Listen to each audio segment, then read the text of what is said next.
ladies and gentlemen. You know the old Jewish cable. Start worrying, details to follow. I will try not to depress you too much at this delicate moment in the life of the United States, of post-war Germany, which of course is unimaginable without the American idea, and of the modern state of Israel. On Yom Kippur, I was in Berlin. I'm not a religious Jew, but on the high holidays, I like to be in a synagogue, listen to the ancient lilt of Hebrew prayer, and allow my mind to drift from daily cares. It's a form of respite. We all need that these days. Worry has become an early riser. I closed my eyes. The sounds of Jewish worship in the Pestalozzi-Strasse synagogue were followed from time to time by instructions or explanations in German. This linguistic alternation in Berlin was more freighted than it might have been elsewhere. It was an affirmation of the colossal work of healing that's taken place, but it was not without a shadowy undertow. My mind turned to Paul Celan's phrase, "the thousand darknesses of murderous speech," and to the complications for a post-war German Jew, or indeed any German, of having a mother tongue that was also the murder tongue. Nothing after the Holocaust is ever entirely straightforward in Germany, not even the jovial smile of the rabbi who conducted the service that day. Berlin is a city of absences. The Stolperstein, or stumbling stones, are now everywhere. The small brass bricks inlaid in sidewalks that recall a single Jewish life curtailed. What a beautiful name they have. You do stumble. You catch your breath, reminded of the everyday reach of the Nazi dragnet, of what fiendish diligence it took to decompose a rich German Jewish world. Celan also wrote this, "You say the distances grow bigger. No, on the contrary, they have not grown so much. The silence is the same. The words, whether uttered from here or there, how could they not resemble one another? Who isn't alone? Who isn't overwhelmed with all kinds of fears?" This, I think, is a time of growing fears in Europe and in the United States. Ghosts, perhaps half forgotten, have stirred. Humanity, after all, never quite grows out of the buffoon's attractions, the scapegoats he offers, the fast money, the rush of violence, the throb of nation and flag, the adrenaline of the mob, the glorious future that will, he insists, avenge illusory humiliations. Isaiah Berlin noted that there was some truth to the conservative writer Joseph de Maistre's view that, quote, "the desire to immolate oneself, to suffer, to prostrate oneself before authority, indeed before superior power, no matter whence it comes, and the desire to dominate, to exert authority, to pursue power for its own sake, are forces that, historically, are at least as strong as the desire for peace, prosperity, liberty, justice, happiness, equality." I think, alas, this is right. The Enlightenment was not the end of the story, nor was 1989, when the Berlin Wall fell, that giddy moment for freedom and for the liberal democratic idea, deemed at that point self-evidently all-conquering. No, an autocratic, nativist, xenophobic, white nationalist reaction is now in full swing on both sides of the Atlantic. It demands resolute vigilance. It also demands that we listen, try to understand, and not succumb, here in America or in Europe, to fracture. Fracture does loom in the United States these days. We're all locked in our ideological canyons, going to the social media that comfort us in the beliefs we already hold, and seldom venturing beyond them. On the wall of the synagogue in Berlin, opening my eyes, I noticed these words, Zerstört, November 9, 1939. Wieder eingeweiht, September 1947. Destroyed in 1938, rededicated in 1947, a year before the founding of the modern state of Israel. In those 9 years, yes, less than a decade, the German Jewish tapestry of Charlottenburg, of Berlin, of Germany was shredded. A whole universe disappeared. Hitler was a buffoon, but that did not stop him taking the whole world down with him.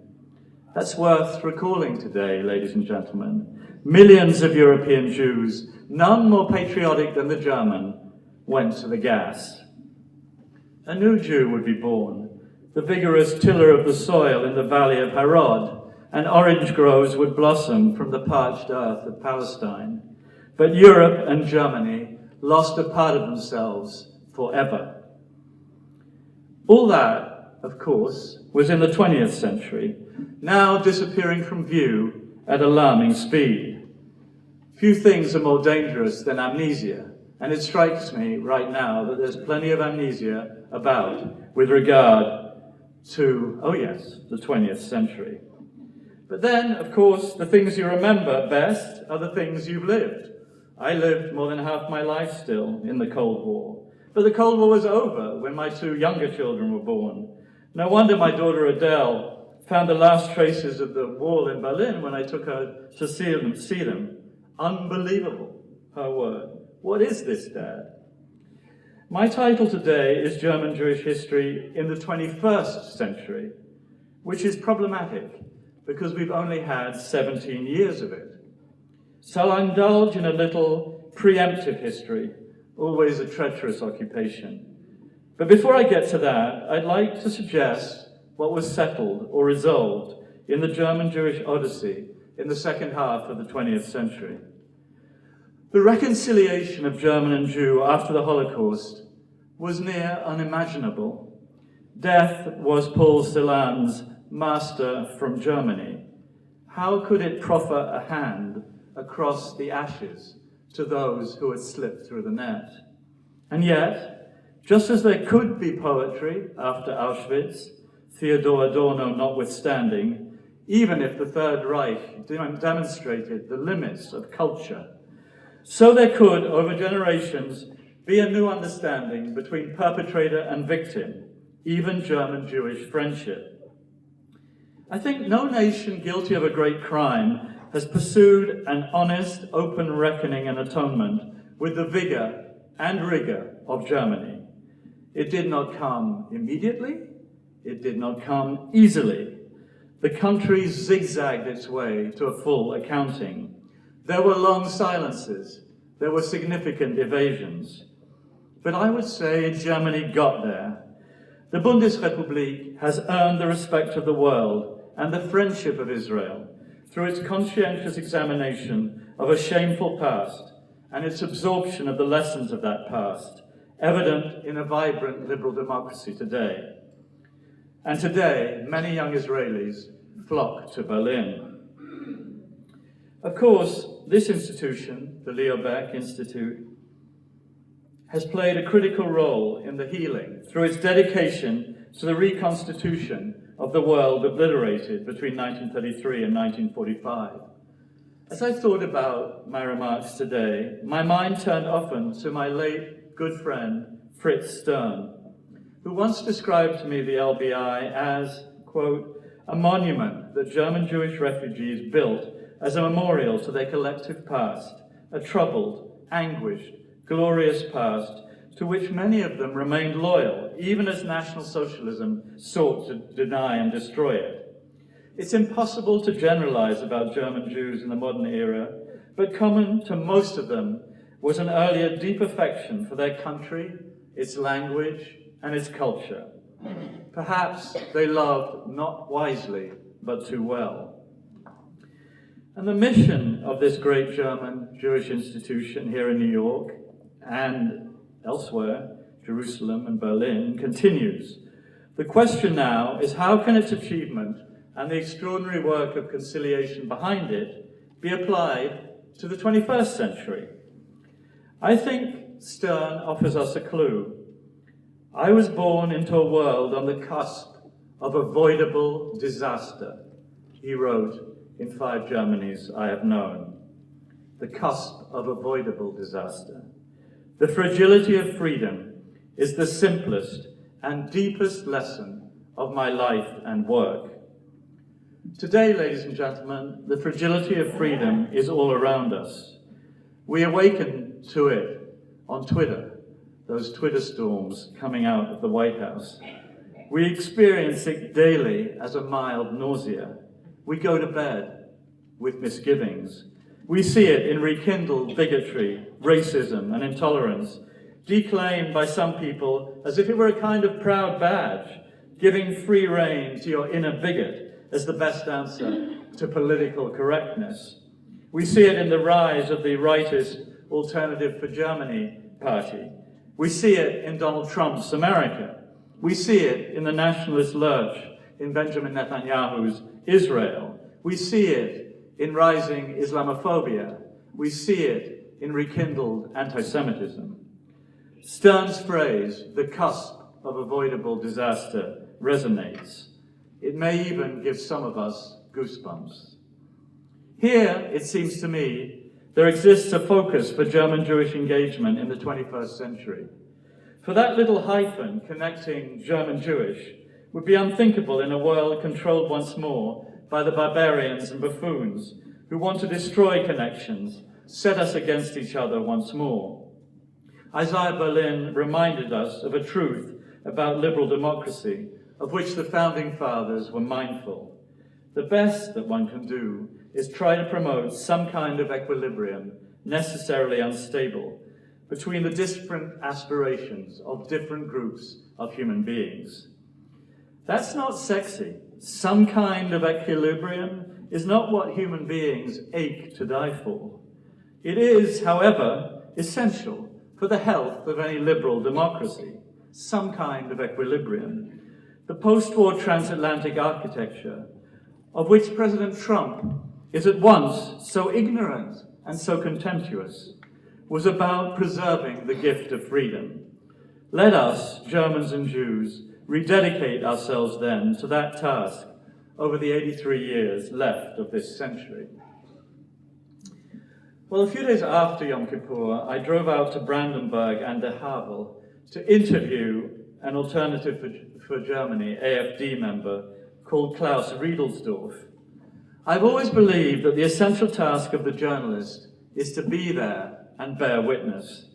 Everything in my profession has changed since I was filing by telex from Beirut at the Commodore Hotel in the early 1980s. Everything has changed. But not the heart of the matter. If you don't see it, you don't get it. Be there, bear witness, hold power to account without fear or favor. Via telex or digital technology, it matters not. To dismiss the rise of the right without trying to understand it, and it is rising, is a mistake, whether in Germany or the United States. There was a lot of liberal arrogance behind Donald Trump's victory. The AfD, when I went out to see this gentleman, had just won almost 100 seats in the Bundestag, a watershed moment in post-war German politics. I wanted to understand the forces behind the rapid and troubling rise of the party. Well, Riedelsdorf presented himself to me as a German patriot, tired of German shame over the Nazi past. Enough of Schuldkult or guilt celebration. He didn't give up East Germany, a vassal state to Moscow, to join a united Germany that he claimed is a vassal state to the European Union and Washington. We need to be sovereign in our land, he told me. Islam's an ideology, he said, and an Islamic takeover of Germany is the greatest danger to the country since the Cold War. Germany, he said, had suffered a refugee fiasco. Merkel let in what he called a million-strong army with stones from the Middle East in 2015, an irresponsible and crazy thing to do. Germany, he told me, has no special responsibility for Arab refugees just because 80 years ago we persecuted the Jews. I asked Riedelsdorf if Muslims are today's Jews for the AfD. He denied any analogy. He kept telling me how much he, personally, and his party like the Jews. He tried to argue that most Germans never had anything against the Jews. They followed orders. My grandfather and 3 of my father's brothers fought in the war, he said.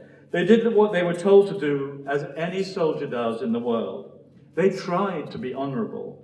The war was a crime, we know that. But soldiers didn't commit the crimes. That was the SS. We need a differentiated view of the Third Reich, he said.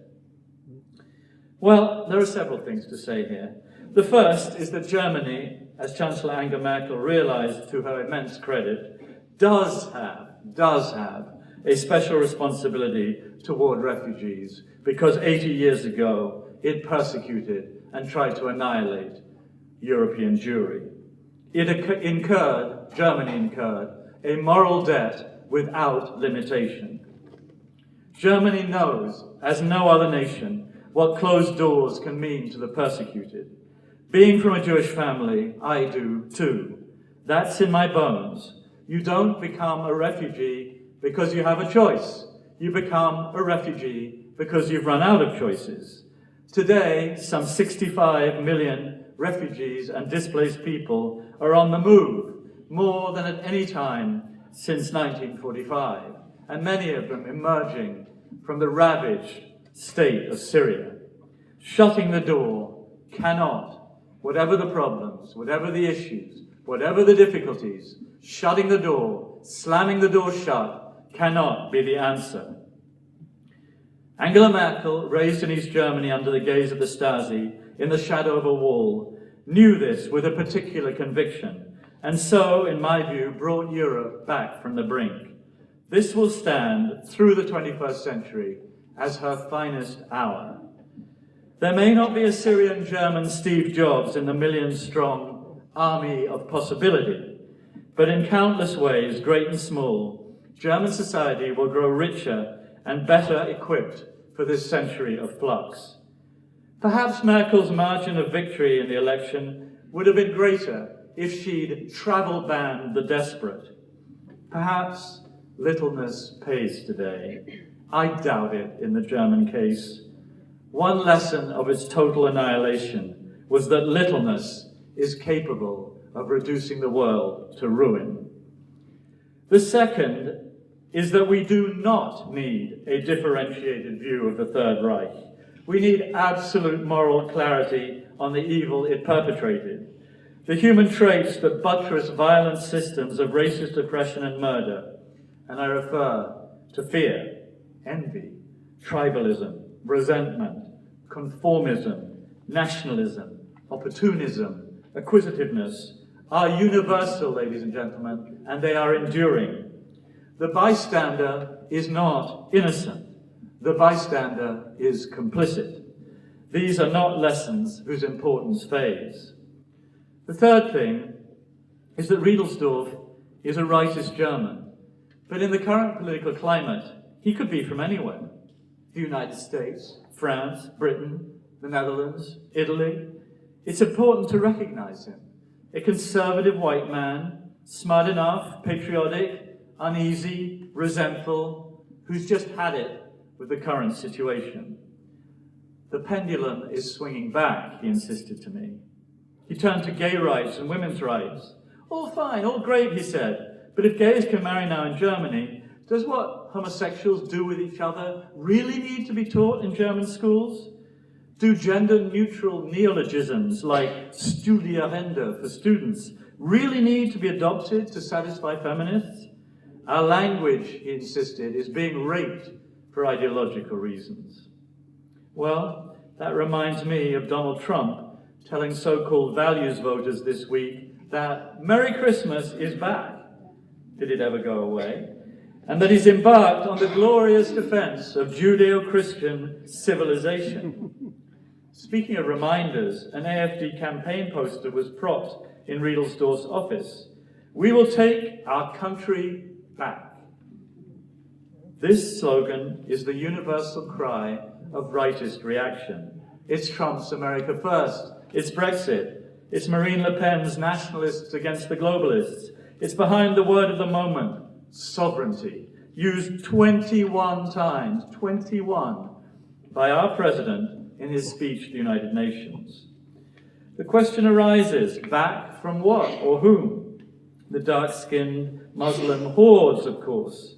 In Brandenburg, as in Trump world, there's also plenty of political energy against globalized, mealy-mouthed, inequality-fostering, immigrant-embracing elites with their gender spectra, climate doomsdays, multilateral organizations, mainstream parties, and smug alternativlos, no alternatives view of politics.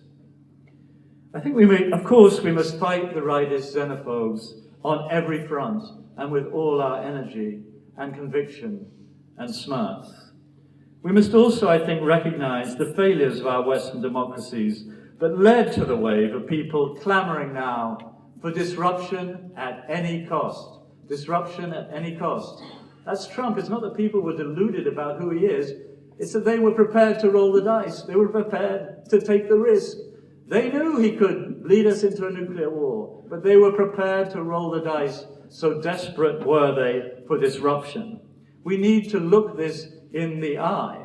If we don't, I suspect that Donald Trump will win a second term. And these failures, in my view, include the impunity of political and financial elites through 2008 and the euro crisis, rising inequality, the widening gulf between wired, globalized metropolises and a stagnant periphery, the tribal lurch of societies where the commons have shrunk almost to non-existence, and the contagion of contempt of each tribe for the other. You know, sometimes I wonder if what I write twice a week, and believe it or not, ladies and gentlemen, that's a lot. It may not seem it, but it is. I wonder if what I write ever reaches the people I most covet. Who are they? Those who disagree with me, yet might just be swayed. We live in our tribes, and changing your mind is just so 20th century. If our German Jewish heritage means anything, it must surely mean that we believe in conversation and argument, in what Amos Oz and his daughter Fania Oz Sulzberger have called the intergenerational quizzing that ensures the passing of the torch. It must mean that we are bound by a covenant of ethics in which Rabbi Hillel's injunction, that which is hateful to yourself, do not do to your fellow man, stands front and center. Tolerance and the capacity to mediate disagreement, not race-baiting incitement, stand at the core of any liberal civilization worth its name. Now, my family story, to which William alluded with regard to my latest book, of repetitive upheaval and displacement, like that of millions of other Jews, leads inexorably to Zionism. By the early 20th century, no alternative offered a plausible chance of Jewish survival and belonging. As Joseph Roth once wrote, if there is one nation that is justified in seeing the national question as essential to its survival, then surely it's the Jews who are forced to become a nation by the nationalism of others. Zionism was a necessary break with past pogrom and persecution. After the Holocaust, it was a form of imperative. That is why I'm a Zionist. Yet Zionism was fraught from the start with danger. It was a secular movement, initially scorned by Talmudists, bent on the recovery of land steeped in religious symbolism. Moreover, it sought a land that was not empty. Zionist resolution of the Jewish question could only give birth to the Palestinian question. And here we are, almost 70 years later. German Jewish conciliation has been accompanied by Jewish-Palestinian confrontation. Blood has never ceased to flow. To this we cannot, must not close our eyes. The situation in Israel-Palestine today constitutes a rebuke to the German Jewish conscience.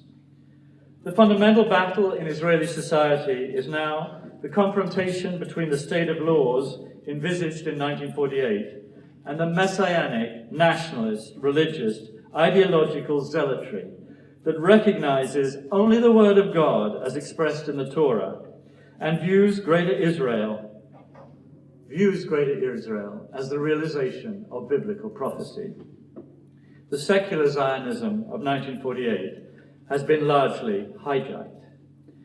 Because the zealots interpret the 1967 victory that extended Israel's borders to the Jordan River as the expression of God's will, and because they see the vast settlement enterprise on the land they call Judea and Samaria in the same light, the threat to Israeli democracy has steadily grown.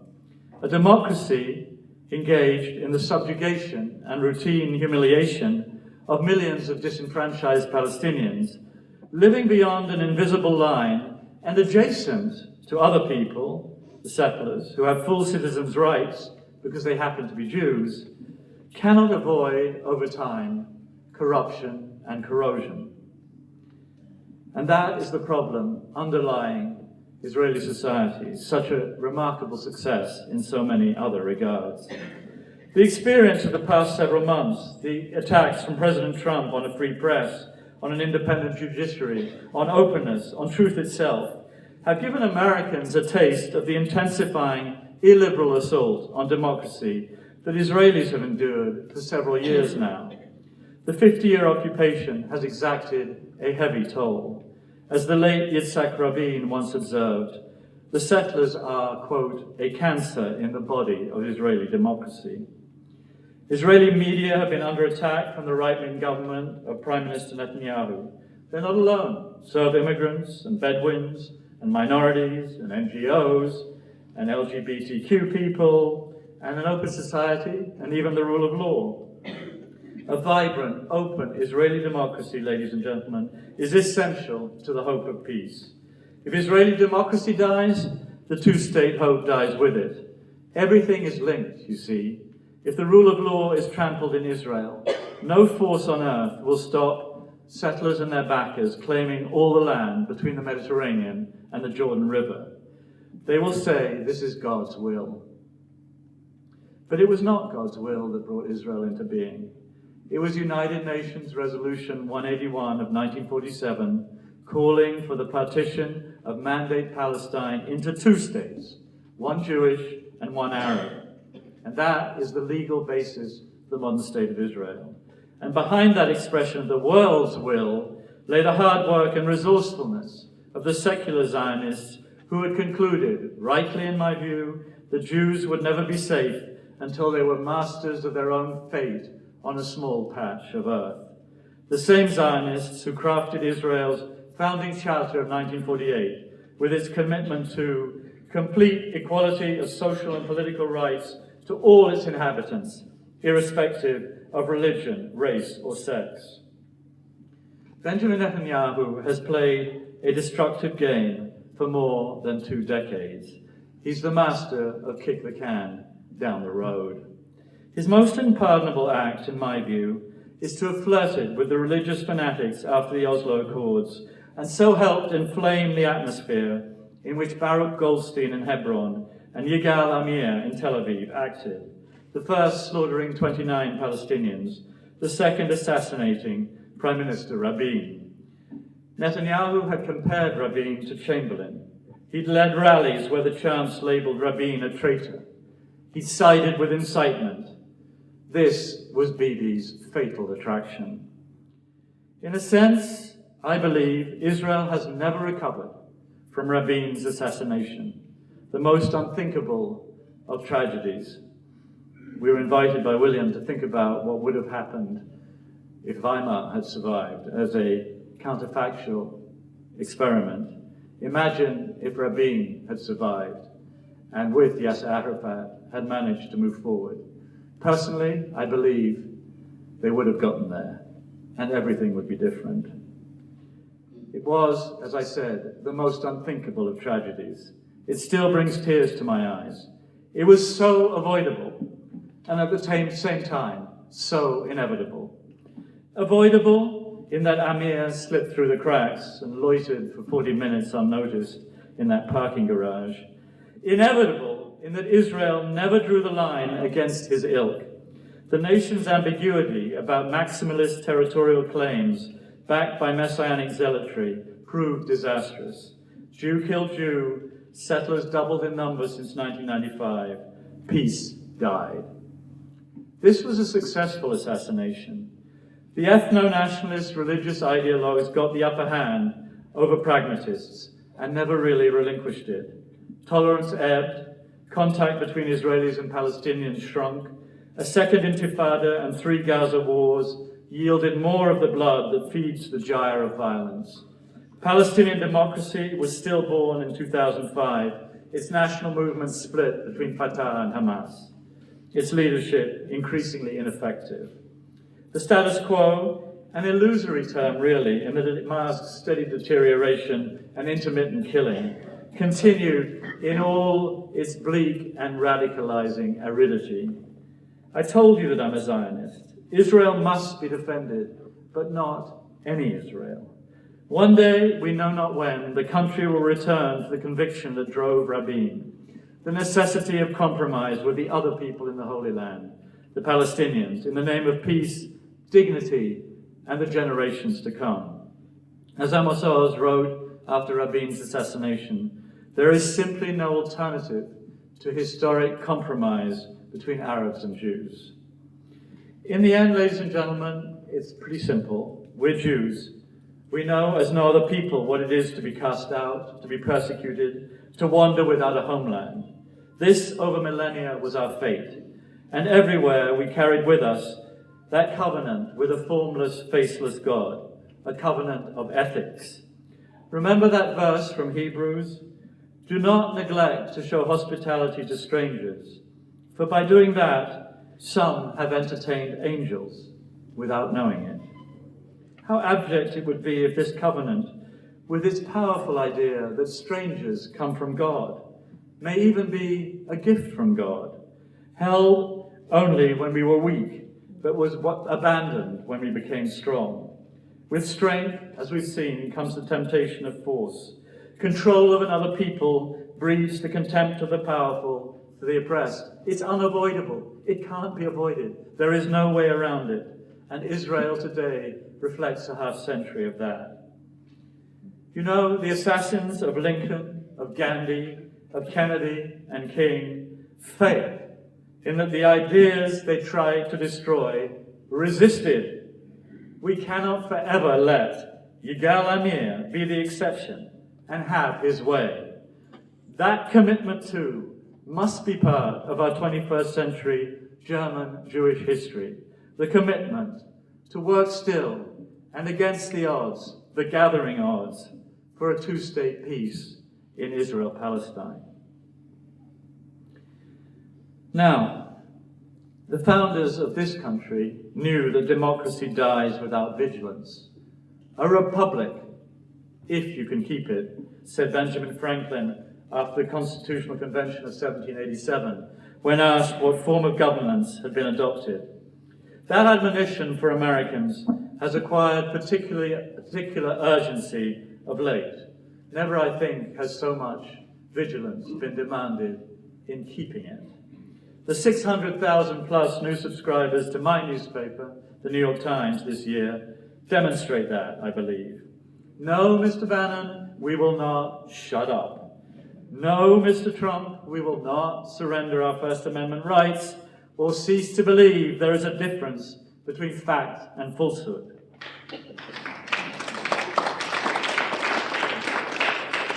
You do not become president of the United States without some talent.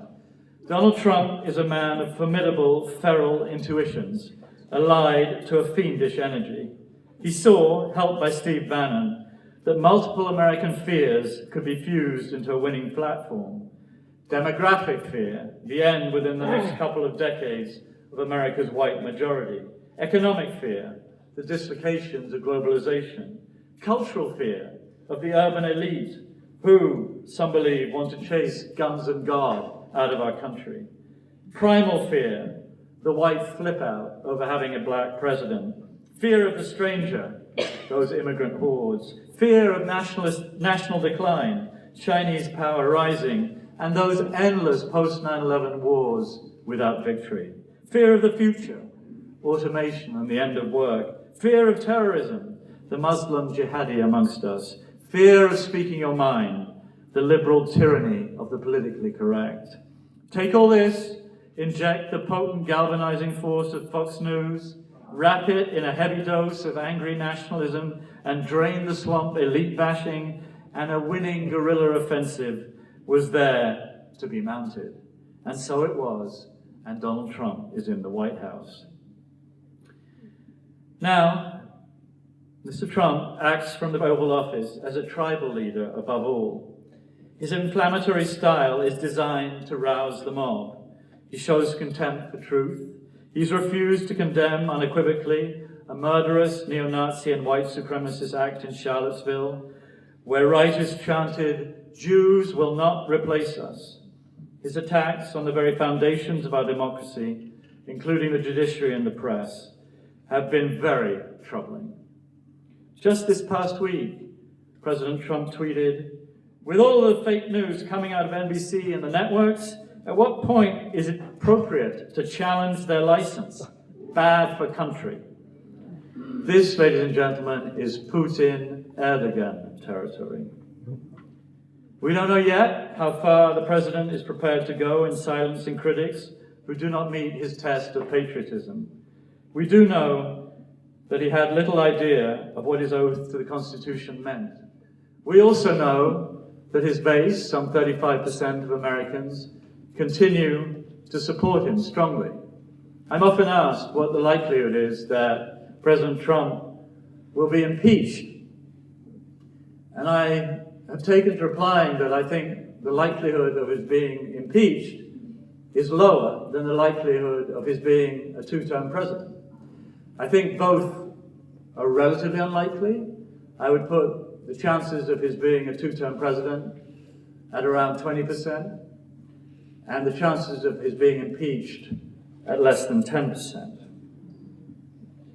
A republic, if you can keep it. I had an alarming experience last month. Let me tell you about it. The president had lied about two phone calls, one from the president of Mexico and one from the head of the Boy Scouts. They were both supposed to be congratulatory calls, one about his brilliant speech to the Boy Scouts and one about having improved the situation at the border. There was just one issue. The calls never happened. They never took place. They were pure inventions. And asked if our president had lied, the White House press secretary, Sarah Huckabee Sanders, said, "I wouldn't say it was a lie." And you know what? I actually remember shrugging. It was the shrug that was terrifying to me. Because this is how autocrats, or would-be autocrats, cement their power. They wear you down. They take you down the rabbit hole. They want you to read 2 + 2 = 5 and shrug. They want you to react to an election result in 1933, bringing the National Socialists to power in Germany with a shrug that says, "These are buffoons. They'll soon be gone." Please, ladies and gentlemen, don't shrug. As a naturalized American, I took the oath to support and defend the Constitution and laws of the United States of America against all enemies, foreign and domestic. And I like to think that maybe in some small way I do that twice a week in my column. The President's oath, too, is to preserve, protect, and defend the Constitution of the United States. It's an oath to the law, not to the folk. Trump got it wrong. He got it wrong in his inaugural speech when he said, "The oath of office I take today is an oath of allegiance to all Americans." No, sir, it is not. We know where folkish allegiance can lead. That is a very beautiful and subtle concept. It's at the heart of the American idea that we're a nation of laws, that all Americans, whatever their beliefs or faiths, have rights and responsibilities under the law, and that this law establishes checks and balances designed to safeguard our freedom and our democracy and our openness, the values we carry out into the world, in the belief that if they cannot always deliver the best, they may at least avert the worst.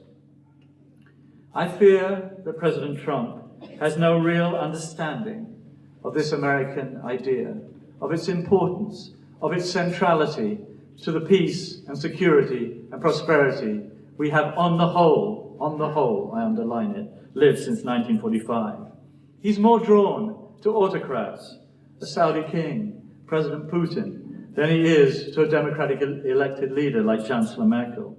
He trashes the institutions, NATO and the European Union, through which liberty, democracy and the rule of law have brought an end to Europe's collective suicide of the 20th century. Trumpism, therefore, poses a particular problem for Germany, more acute than for any other European nation.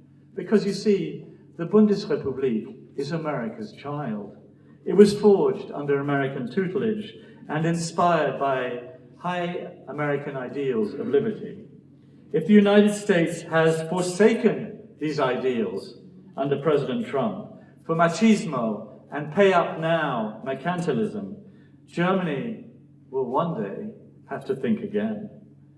So let us do everything we can to assure that German Jewish history in the 21st century is American German Jewish history, cemented by the transatlantic bonds that have extended the reach of freedom and secured peace on the European continent in my lifetime.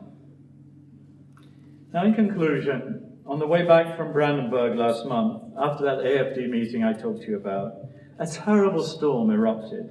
Loads were blown off trucks, trees came down, the roads were a mess. It took me a long time to get back. And one of those trees that came down killed Silke Tempel, a prominent foreign policy expert and passionate Atlanticist in Berlin. That storm, so strange, almost otherworldly. I lived in Berlin for 3 years, from 1998 to 2001. Never seen anything like it. I got back to near the Wannsee, where I was staying. The Wannsee is normally a placid lake.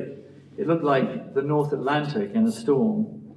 And this storm felt like some kind of warning in its strangeness, in its eerie force. You know, my father and uncle were hoisted as young men in their 20s out of faraway South Africa to join the Allied war effort. Jewish kids summoned back to the continent my family had left in time. My uncle, Bert Cohen, of the 6th South African Armored Division, 19th Field Ambulance, gave me his war diary chronicling the Italian campaign. On July 21, 1944, he arrived at Monte Cassino, abandoned by German forces a week earlier after repeated Allied assaults. He had this to say: "Poor Cassino, horror, wreck, and desolation unbelievable, roads smashed and pitted, mines, booby traps, and graves everywhere. Huge shell holes, craters filled with stagnant slime, smashed buildings, hardly outlines remaining, a silent sight of ghosts and shadows.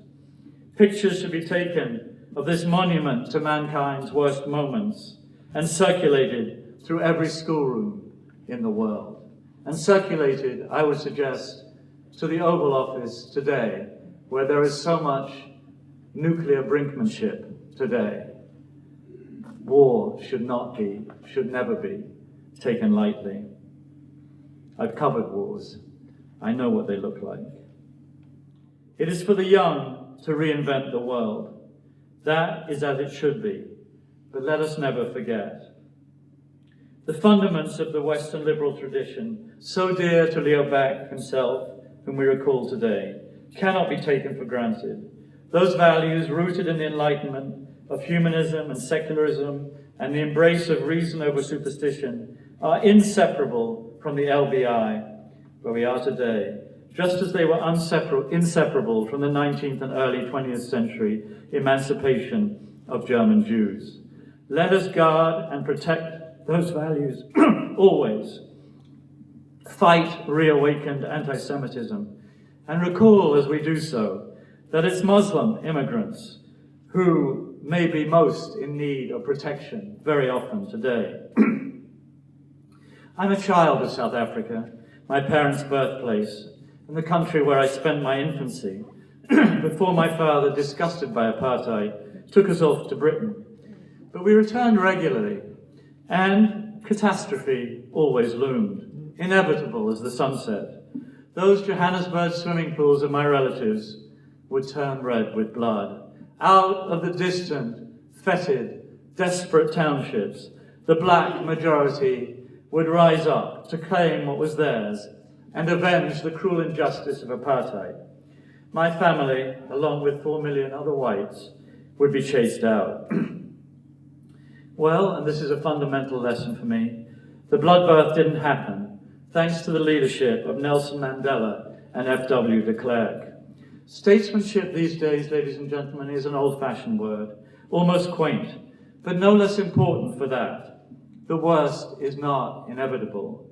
The destructive gyre of wound and vengeance can be overcome. I am, in the end, and after all, and you may hardly believe me at this point, an optimist. A Lithuanian, South African, British, American Jew who, strangely, dislikes walls and fences and borders. Now, why would that be? And believes that more will fall than be built in the 21st century. In the end. I love these lines about Jerusalem by the Israeli poet Yehuda Amichai. A group of tourists was standing around their guide, and I became their target marker. You see that man with the baskets? Just right of his head, there's an arch from the Roman period. Just right of his head. But he's moving. He's moving. I said to myself, redemption will come only if their guide tells them, you see that arch from the Roman period? It's not important. But next to it, left and down a bit, there sits a man who's bought fruit and vegetables for his family. It's not the ancient arch that counts, you see, however beautiful. It's food for our children and the peace to enjoy it. German Jewish reconciliation, the impossible achievement, was attained through that conviction. History is there to be studied, learned from, and when necessary, overcome. I return to Hillel. If I'm not for myself, who will be for me? But if I am only for myself, who am I? If not now, when? A better future is there to be imagined and willed. It is there because decency demands it. And as Albert Camus, one of my favorite authors, observed, the only way to fight the plague is with decency. Thank you very much.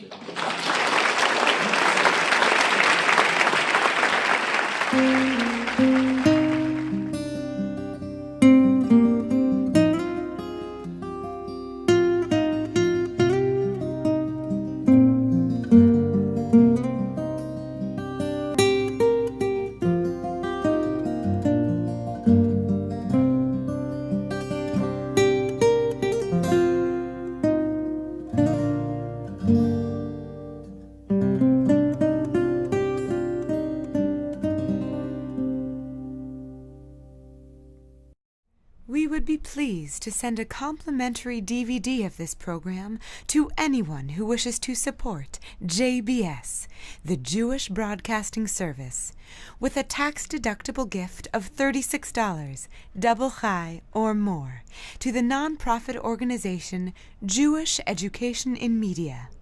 Simply visit the JBS homepage and click on the Donate button to make a donation by PayPal or your credit card. And please indicate the program for which you would like a DVD. Or you can send your tax-deductible check made out to Jem, Post Office Box 180, Riverdale Station, Bronx, New York 10471. And again, please remember to indicate which program you would like to receive with our compliments. And we thank you for your kind support.